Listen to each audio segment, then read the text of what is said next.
Несколько дней назад получили вот такую вот посылку. Робот-пылесос. Вот такой вот небольшой кнопка включения. Сзади у нас колесики направляющие.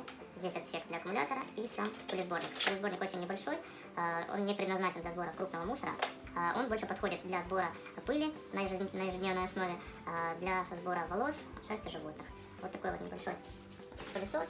Еще в посылке идет зарядное устройство, щеточка и инструкция, естественно, на китайском языке. Сейчас покажем, как он работает.